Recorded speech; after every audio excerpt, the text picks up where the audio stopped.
Salut et bienvenue à tous, c'est China Geek Blockchain Android. Aujourd'hui, je vais vous présenter donc le Shui Laptop qui m'a été envoyé par la boutique Gearbest. Ça fait quelques fois que vous le voyez dans les vidéos, que ce soit dans le tirage au sort ou dans une autre vidéo, je sais plus laquelle j'ai faite. Ah oui, sur le casque Xiaomi. Et voilà, maintenant il est temps de faire un petit peu cette présentation de ce petit lapbook qui est ma foi fort intéressant, surtout rapport prix. Avant la petite vidéo pour le Shui Laptop, je voudrais faire un petit coucou à mon pote Chris de Synodroid TV qui m'a fait un clin d'œil sur son tirage au sort. Franchement, je le remercie. Je connais Chris, c'est quelqu'un vraiment de super gentil, bien, qui fait ça par passion comme moi. Et voilà, alors contrairement à ce qu'on peut entendre, non, on ne se chamaille pas comme des enfants, on se connaît, on fait la même chose et nous sommes des confrères. Voilà, donc un grand merci à Chris pour son petit clin d'œil dans sa vidéo et je lui rends l'appareil. N'hésitez pas à aller voir la chaîne YouTube de Synodroid TV de Chris qui fait aussi des tests de smartphones chinois comme moi. Et voilà, chacun son style et il se peut qu'il se passe un petit quelque chose. Je vous en dis pas plus, on verra plus tard. Donc c'est la boutique Gearbest qui me l'a envoyé, comme je vous ai dit, je l'ai pris par DHL, ça c'est mon choix, je me suis encore fait avoiner. Mais bon, ça, voilà, ça fait partie du jeu, ça me paraît normal. Faut bien s'acquitter des taxes en même temps. Faillot. Enfin bref. Alors ce Shui Laptop, comment ça se présente? Ça se présente plutôt bien parce que là on a affaire à un petit PC, un mini PC portable on va dire, avec une diagonale d'écran qui il est pas aussi mini que ça puisque il fait quand même 15,6 au niveau de la diagonale d'écran. Alors sur le dessus on retrouve le petit logo Shui Lapbook. Sur le côté gauche on a donc là une petite LED là sur le côté pour la mise en charge, la prise d'alimentation, une prise USB 2.0, une sortie HDMI, donc ça c'est plutôt une bonne chose, donc c'est de la micro HDMI ou de la mini, je sais plus, à chaque fois j'ai un trou de mémoire, enfin bref, m'en voudrez pas. Sur le côté droit, un port micro SD, moi la 64 passe impeccable dedans, donc je pense qu'on peut monter quand même beaucoup plus que ça. La prise casque et encore une USB.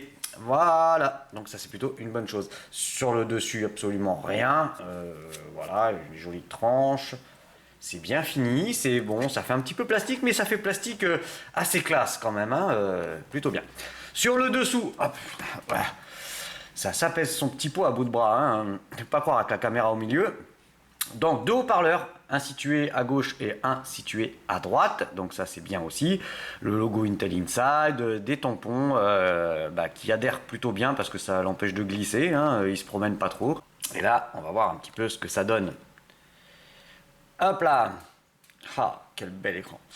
15,6 c'est vraiment juste le top. Alors, bon moi j'ai mis, pour ça que vous avez un dongle, j'ai mis ma souris dessus. Voilà, bon je vous ai préparé un petit peu tout ça. Donc, on va aller faire un tour chez l'ami Gearbest qui me l'a envoyé. Comme ça, on va regarder la fiche technique de ce Shui Lapbook. Donc, comme je vous disais... Alors, attendez, on va se mettre ici. Donc, il nous affiche un écran de 15, quelque chose. Je crois que c'est 15,6 si je ne dis pas de conneries. Ouais, 15,6, donc... 15,6 Full HD, résolution Full HD. Donc c'est un écran 16 neuvième, voilà. Qu'est-ce qu'on pourrait dire? Processeur, donc le processeur c'est un Intel Cherry Trail, je crois que c'est le Z8350. X5 Z8350, c'est ça, voilà, cadencé, donc c'est un quad-core, cadencé 1,44. Il a 4 Go de RAM, 64 Go de mémoire interne, donc une sortie HDMI, comme je disais, une batterie 10 000 mAh. Il a le Bluetooth, la caméra, Wi-Fi, enfin il est un petit peu, il est relativement complet quand même. Alors, qu'est-ce que je pourrais vous rajouter de plus? Jusqu'à 128. Donc, vous voyez, au niveau de la carte micro SD, on peut aller jusqu'à du 128 Go. Donc, 64 en interne, 128 de rajouter, ça peut être intéressant. La RAM, donc 4 Go de RAM, c'est de la DDR3L. Au niveau de la Wi-Fi, alors c'est là que c'est un petit peu dommage parce qu'on n'a pas de norme AC, donc il est BGN, pas de norme AC. Donc pour les très hauts débits, par exemple moi qui ai la fibre, sur mon smartphone j'arrive à monter à des 150 mégas, et là ça plafonne, ça plafonne, c'est vraiment dommage. En plus, savoir que ça tourne sous Windows 10, et Windows 10 il est pas très copain avec la Wi-Fi, hein. On le voit sur beaucoup de forums, ils disent ouais, depuis que je suis passé à Windows 10, la Wi-Fi elle est super lente. Donc il y a des petites choses à faire, hein, pour corriger ça. Il y a les mises à jour et ainsi de suite. Donc il y a une caméra sur l'avant de 2 millions de pixels, donc pour les appels Skype c'est largement suffisant, mais elle a une résolution quand même assez limitée, hein. Faut pas vous attendre à faire de la Full HD, hein. Pas du tout. Alors, qu'est-ce qu'on pourrait dire de plus? Donc c'est de la micro HDMI, voilà, je cherche à chaque fois micro ou mini, non c'est de la micro, c'est bien ça. Standby time 7-8 heures, ouais, donc le chargeur il est là. Donc c'est un chargeur avec une sortie 5 volts 3 ampères. Voilà. Et il y a le câble d'alimentation qui est ici. Donc USB. Et voilà. Ça vous voyez en gros plan. Donc ça c'est facile à trouver si jamais il y a un problème avec ce genre de câble. Donc moi il est arrivé, j'avais le français de disponible, hein, pas besoin de faire des pieds et des mains, il y a quasiment toutes les langues d'origine. Je pense sincèrement que le Windows 10 est un peu lourd, hein, c'est un petit peu dommage. Sincèrement j'aurais préféré pouvoir balancer un Windows 7 dedans, qui est quand même beaucoup plus léger, et bon voilà, après voilà, on sait que le Windows 10, 6 Go de RAM, il préfère quand même que 4. Bon, allez, ça on a fait tout le tour, on va regarder un petit peu comment ça se passe à l'intérieur. Alors ce PC, voilà. Donc vous voyez, il y a 57,6 de disponible. Là il me reste 34,7. Bon, j'ai installé quand même pas mal de petites choses dessus pour voir un petit peu ce que ça donnait. Je me suis installé l'appli TV d'Orange, impeccable, en 1080p, ça passe nickel. Qu'est-ce que je pourrais vous raconter de plus là-dessus? Blam blam blam. Alors attendez, on va aller regarder là-dedans. Système.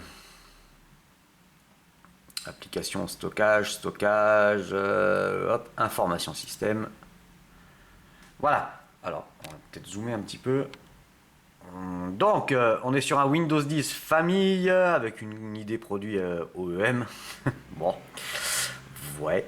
4 Go de RAM. Donc, c'est un système d'exploitation 64 bits.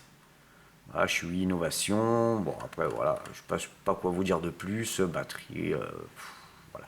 Bon, c'est un Windows, hein. En gros, voilà. On va regarder un petit peu une petite vidéo, hein, parce que c'est plutôt bien d'avoir un écran. Allez, hop. Un écran de 15,6 pouces avec de la Full HD, c'est plutôt sympa. Sauf qu'il montrera vite quand même des faiblesses. Là, c'est la vidéo de Big Bunny. Donc en 1080p 30 fps, ça passe. Nickel. Hein, vous voyez, belle couleur, c'est joli. Il n'y a pas de reflet, hein, c'est plutôt une bonne chose. Par contre, dès qu'on le passe en 1080p 60 fps, alors là, par contre, ça commence à laguer sévère, hein. Donc 1080, 30 fps, parfait. Au-dessus, c'est plus possible. Donc bel écran. Voilà. Plutôt confortable pour regarder des films. Là, le son est à fond, donc ça manque un peu de puissance. C'est un petit peu dommage. Dès que vous avez vraiment du bruit un petit peu à côté, voilà, ça commence. Il faut passer au casque, hein, il n'y a pas photo. Donc il a le Bluetooth, ça c'est l'avantage. Vous pouvez le raccorder à une enceinte Bluetooth, c'est plutôt une bonne chose. Voilà. Allez, ça c'est good. Hop là. Un petit speed test, hein, vous allez voir que là le débit il est vraiment pas terrible du tout, puisque moi je vous dis avec mon smartphone je monte à des 150 mégas, et là comme d'habitude vous voyez, en plafonne, je crois que le plus que je suis monté c'est à 28 mégas, alors que j'arrive à monter quand même beaucoup plus haut. Ah ouais, j'ai oublié de vous montrer ça, hein, du coup il y a un petit fascicule à l'intérieur qui était dans la boîte, tout en chinois, donc aucun intérêt. C'est pour ça que je l'ai oublié d'ailleurs. Voilà. Donc vous voyez le débit, c'est voilà, ça encaisse pas trop non plus, hein. On va aller faire un petit tour. J'ai téléchargé. Par contre, je vais peut-être baisser le son pour pas me faire avoiner.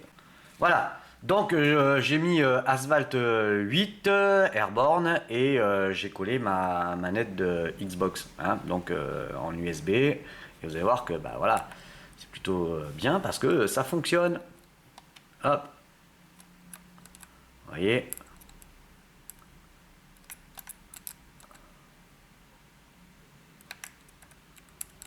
Allez, boum.